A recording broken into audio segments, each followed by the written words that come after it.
Welcome to Remy's Apprentice, where we believe anyone can cook. For over 20 years, I've been dining at the Walt Disney World Resort and bringing the flavors of magic back to my own kitchen. Let me share some of these recipes with you.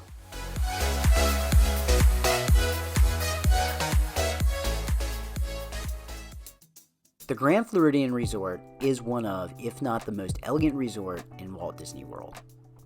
Putting aside the live piano music, jazz band, spa, hair salon, wedding pavilion, and its own private marina, it is known for its world-renowned food.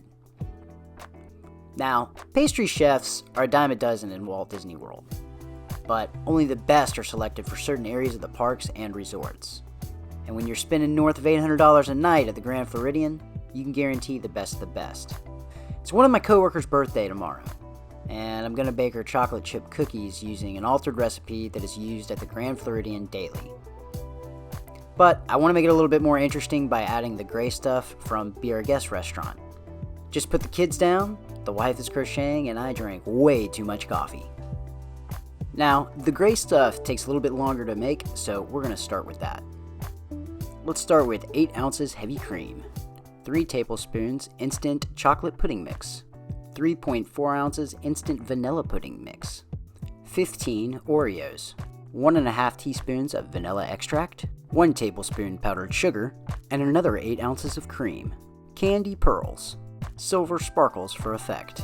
And there you go, proper dosage for diabetes. We're going to go ahead and make our whipped cream first. Go ahead and add that cup of cream to your KitchenAid. So making whipped cream really isn't that difficult. The only problem is you don't want to churn this into butter, so make sure that you're watching it to make sure your peaks stay nice and smooth. After ensuring that your peaks are smooth, add in your powdered sugar, then your vanilla extract. After you mix ingredients, cover and place in the refrigerator until the rest of our mixture is complete. And back to the KitchenAid. Add 8 ounces of cream to your mixer. As you begin to mix, add in your instant vanilla pudding mix. When your mix has thickened, add pudding mix to a bowl, cover, place in refrigerator for 2 hours. I am totally bragging right now about what 1500 watts will do to a cookie. Wrap your Oreo puree, place over to the side until it's time to mix in later. While we're waiting for all of our mixtures to marry, let's go ahead and get started on our cookies. 2.5 cups of flour, 3/4 cup powdered sugar, 12 ounces semi-sweet chocolate chips, 1 cup packed brown sugar, 2 eggs, 10 tablespoons of softened butter, 1 teaspoon baking soda, half a teaspoon of salt. Ta-da, the most organized I've been all day.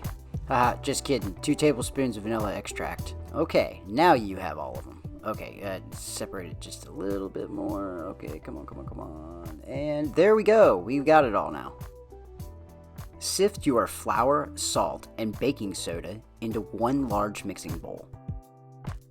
Add butter, brown sugar, and powdered sugar into 1 large mixing bowl and begin to mix. After you have mixed your ingredients, add 2 eggs.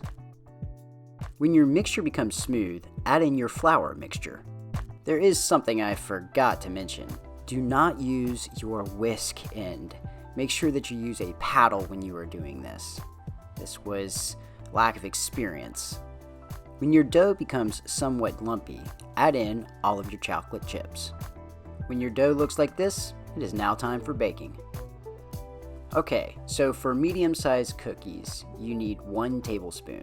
For large-sized cookies, it's 2 tablespoons. To get a perfectly round shape, you can actually use a measuring tablespoon and form a perfect circle with your fingers. After lining your baking sheet, place in a 330-degree Fahrenheit oven for 11 minutes. After baking is complete, place cookies on a cooling rack.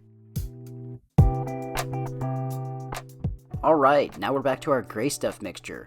So go ahead and add in that vanilla pudding to a large mixing bowl before we add in our Oreos. Mix ingredients until it becomes slightly smooth. Remove whipped cream from the refrigerator and add your chocolate pudding mix. Stir until it becomes fluffy. Add Oreo pudding mix to your whipped cream chocolate pudding mix. Fold until you can no longer see separate colors. Cover and place in the refrigerator for 1 hour. And there you have it. We got it all. However, I don't think we met our deadline. Cinderella's carriage turned into a pumpkin out in my driveway.